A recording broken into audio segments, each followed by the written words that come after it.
Bom dia! Começando aqui com o nosso papo de cafofo, eu e o meu óculos de Bonovox.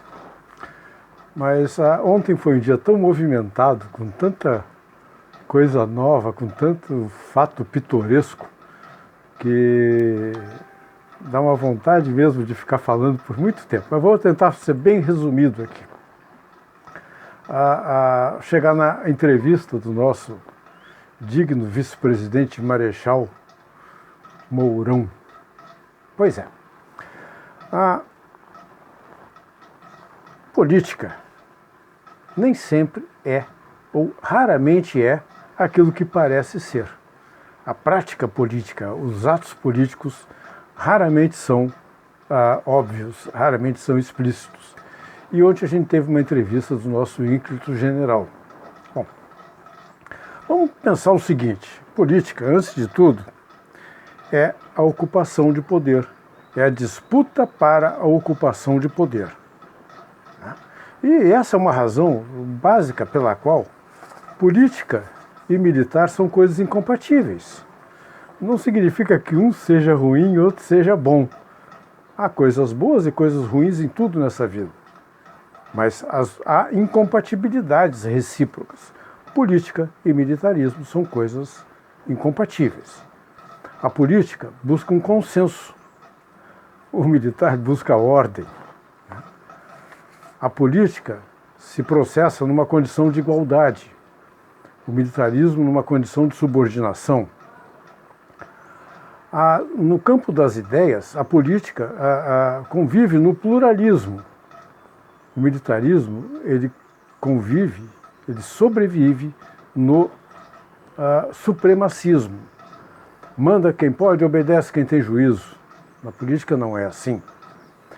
Na política se organiza, o militar padroniza. Na política se trabalha com a convivência, o militar trabalha com a sobrevivência. Então, isso aí, só isso já mostra como as coisas são incompatíveis. Bom, tem um pensador aqui no Brasil, muito interessante, Marcelo Pimentel. O Marcelo, ele defende, ele que lançou a ideia de que essa disputa política pelos militares formava algo semelhante a um partido militar. Então, o Brasil tem buzilhões de partidos políticos e teria um partido militar. Eu já prefiro pensar um pouco diferente, imagino que essa disputa de poder não se processe exatamente como um partido político, mas como uma corporação, como nem sei se pode ser num bom sentido, mas como uma quadrilha que disputa o poder. Eu prefiro chamar então de corporação dos marechais. Bom, o que a corporação dos marechais efetivamente faz? Busca fazer uma gestão em causa própria. É a gestão da sobrevivência. A sobrevivência no militarismo é o que corresponde à convivência na política, né? E onde é que surge o Bolsonaro? O Bolsonaro surgiu como um instrumento desse militarismo. Se pudessem assumir o poder diretamente, teriam feito, através de um golpe. Isso não cabe mais, o Brasil é muito grande para o mundo ignorar. Esse treco não durava 60 dias antes de serem varridos.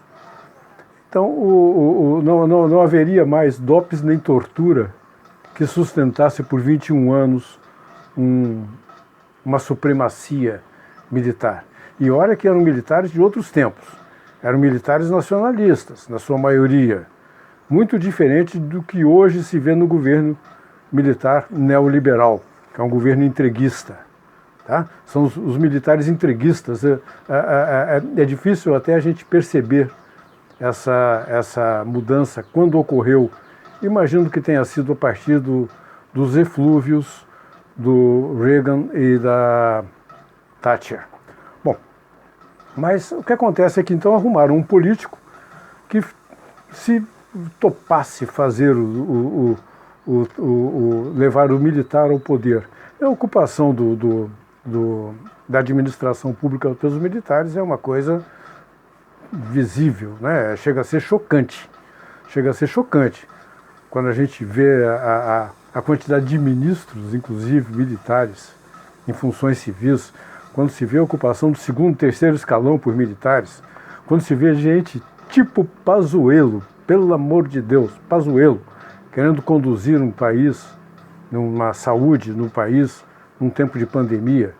Então, a competência em absoluto interessa a eles, interessa à corporação. Mas só que o Bolsonaro extrapolou todos os limites da incompetência, do nonsense, de tudo. Tudo que é de ruim numa condução política, Bolsonaro consegue absorver. Nem os milicos conseguem, a essa altura dos acontecimentos, mais apoiá-lo. Buscam a terceira via. A terceira via, talvez sim, alguém interna corporis deles. Sei lá se não vai pintar para um Santos Cruz da vida. Mas a entrevista do Mourão ontem foi excepcional. Abriu as baterias contra o Bolsonaro. Explicitou que o tal do orçamento secreto é uma maneira do Bolsonaro pagar o mensalão pelas emendas que interessam ao governo. Isso o vice-presidente falando, o presidente em exercício falando, enquanto o bobalhão lá do presidente fica fazendo motociata em Bahrein, ou então se ameaçando de saltar de paraquedas. Essa é a macheza do presidente e é isso que nem os militares aguentam mais. Bom, por enquanto é isso aí. Bom dia para todos.